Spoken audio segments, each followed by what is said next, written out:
कहानी की शुरुआत समुंदर किनारे बसे एक छोटे से गांव से शुरू होती है। इस गांव के सभी लोग मछली पकड़ने का काम करते थे। गांव में सुमी नाम की लड़की रहती थी और वो मछली साफ करने का काम करती थी। सुमी देखने में बहुत खूबसूरत थी और उसके बड़े बड़े तरबूज उसकी खूबसूरती में चार चांद लगा रहे थे। वैसे सुमी की सगाई हो चुकी थी। उसके मंगेतर का नाम रोमन था। रोमन विदेश में काम करता था। आज 2 साल बाद अपने गांव लौटा था। सुमी की नजर जैसे ही उस पे पड़ती है, काम छोड़ के उसके पास आती है। इससे मिलने के बाद रोमन अपने पड़ोसियों से मिलता है। रोमन के माता पिता मर चुके थे, इसलिए वो अपना पड़ोसियों को ही अपना परिवार मानता था। रात होते होते रोमन का करीबी दोस्त जियो भी उसका घर आ जाता है। सुमी ने आज पहली बार जियो को देखा था। रोमन और सुमी की शादी होने वाली थी, इसलिए जियो उनकी शादी में शामिल होने आया। अगले दिन सुमी को तैयार किया जा रहा था क्योंकि आज उसकी रोमन से शादी होने वाली थी। रोमन की शादी में पूरा गांव आया हुआ था, इसलिए पूरे धूम धड़ाके से शादी हो जाती है। रात को सुमी फ्रेश होकर रोमन के कमरा में आ जाती है, लेकिन रोमन दारू पीकर पहले ही सो चुका था। सुमी जब उसको जगाने की कोशिश करती है तो उस पर उल्टी करके फिर से सो जाता है। रोमन ने सुमी को गंदा कर दिया था। पहले खुद को साफ करती है, इसके बाद वह जब गीले कपड़े बाहर डालने आती है तो उसकी नजर जीवो पे पड़ती है। वो पानी में नहा रहा था। उसका शरीर देखकर सुमी गर्म हो गई थी। जियो भी उसका तरबूज देखकर गर्म हो गया था। इससे पहले कि कुछ हो पाता,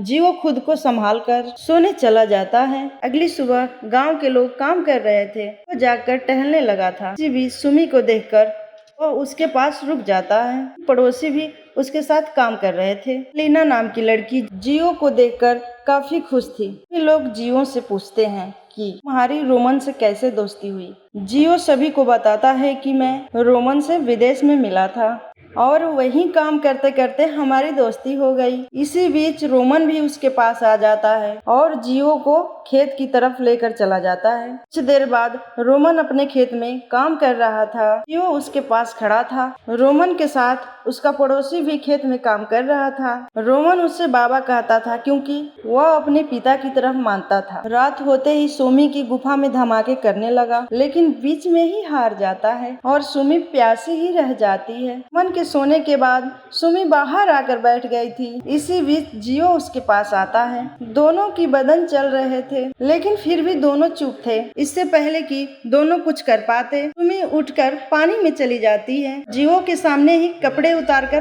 पानी में नहाने लगती है। जियो समझ गया था सुमी पानी की मदद लेकर अपने बदन की आग को शांत कर रही है। जियो का सोचना सही था। नहाने के बाद सुमी चुपचाप सोने चली जाती है। अगले दिन गांव के लोग फिर से काम करने लगते हैं और पूरा दिन ऐसे ही बिता देते हैं। रात होते ही रोमन और उसके पड़ोसी मिलकर खाना खाने लगते हैं और गांव में आज कोई त्योहार था, इसलिए सभी मिलकर खाना खा रहे थे। खाने के साथ साथ दारू भी चल रही थी। रोमन को दारू पीना बेहद पसंद था, इसलिए आज भी दिल खोलकर दारू पीता है। ही दारू अपना रंग दिखाने लगी। सुमी की पड़ोसन मलिना जियो को पीछे हटाकर उसके साथ नाचने लगी। उसके हरकतें देखकर सुमी भी चुप नहीं बैठती। वो भी टेबल पे चढ़ के नाचने लगती है।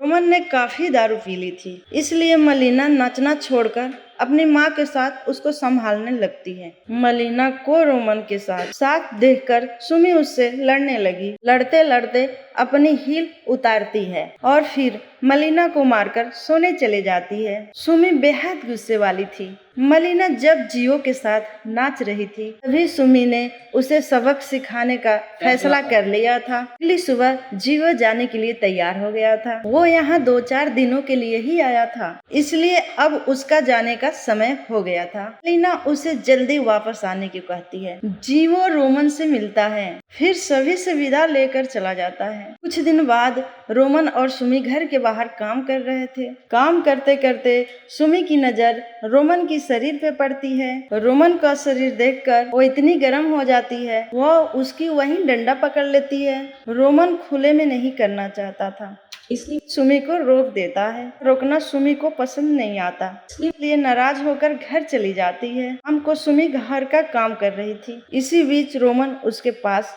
आ जाता है। उसकी गुफा में धमाके करने की कोशिश करता है, पर इस बार सुमी का मन नहीं था। ये रोमन को कई थप्पड़ मारकर अपने कमरे में चली जाती। दरअसल सुमी को जियो से प्यार हो गया था। वो पूरा दिन उसे याद करते करते रोती थी। कुछ दिनों बाद जियो गांव में वापस आ जाता है। वह इस बार किसी काम से वापस आया था। वह रोमन को बताता है कि हमें पुलिस ढूंढ रही है, इसलिए शहर छोड़ के मैं यहाँ छुपने आया हूँ। जियो की बात सुनकर रोमन भी परेशान हो गया। सुमी छुपकर दोनों की बातें सुन रही थी और उनकी बातें सुनकर सोच में पड़ गई। होते ही सुमी पानी में नहाने लग जाती है। जियो ने आकर उसे दूर से देखने लगा था। नहाने के बाद जब सुमी जाने लगती है, जियो उसे रोक कर कहता है कि मैं तुमसे प्यार करने लगा हूँ। इसी बीच रोमन के बाबा उसे देख लेता है। जियो सुमी की गुफा में धमाके करना चाहता है, लेकिन सुमी नींद की बहाना बनाकर सोने चली जाती है। सुबह रोमन और जियो जैसे ही दारू पीने लग जाते हैं, गांव में पुलिस आ जाती है। इसको देखकर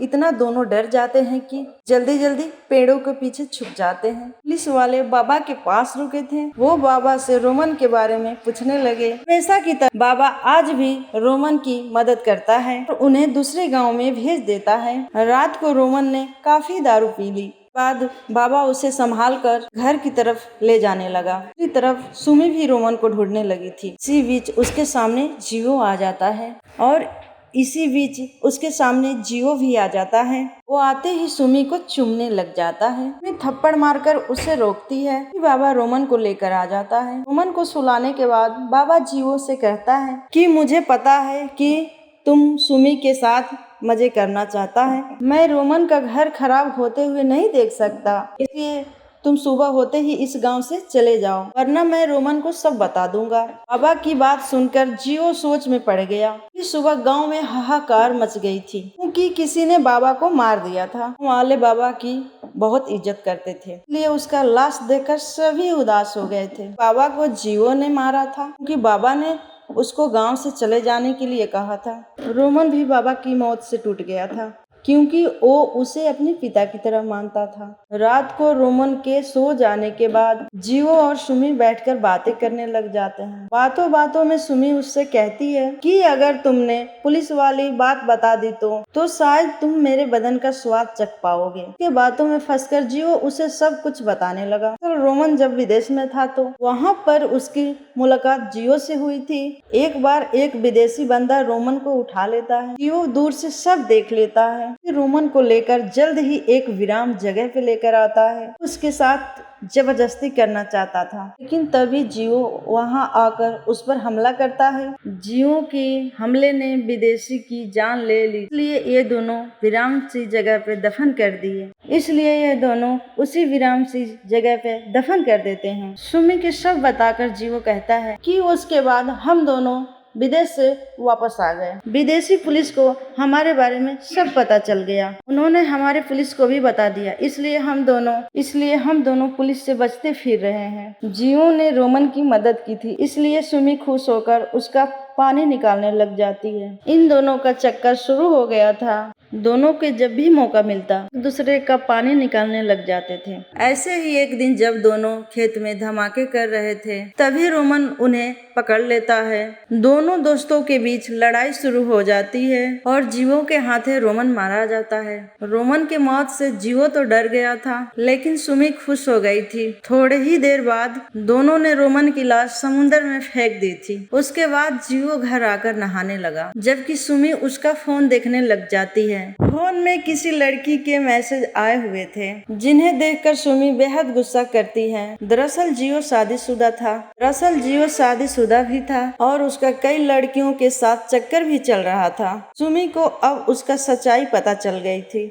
इसलिए जियो को वो सबक सिखाना चाहती थी। ने जियो पर पूरा यकीन किया था, लेकिन वो साला उसे धोखा दे रहा था। सुबह सुमी समुंदर से एक ऐसी जहरीली मछली पकड़ती है जिसे खाकर कोई भी मर सकता था। उसके बाद सुमी उस मछली को पकाती है, जियो को सामने परोस देती है। जियो जैसे ही जहरीली मछली खाता है तो वो तड़प तड़प के मर जाता है। जियो सुमी को धोखा दे रहा था, इसलिए सुमी ने उसे मार कर बदला लिया था। वैसे सुमी का गुस्सा गुस्सा अभी भी ठंडा नहीं हुआ था। वो एक बड़ा सा चाकू उठाकर पहले जियो का डंडा काटती है और फिर उसे कच्चा ही खा जाती है। इसके बाद वह घर से बाहर निकलकर सुमी की जिंदगी में अब कुछ नहीं बचा था, इसलिए वह पूरी तरह से टूट चुकी थी। कहानी के आखिर में पुलिस सुमी को पकड़ लेती है और इसी के साथ इस कहानी का यही अंत हो जाता है। हमारी वीडियो देखने के लिए बहुत बहुत धन्यवाद। हमारा चैनल सब्सक्राइब करें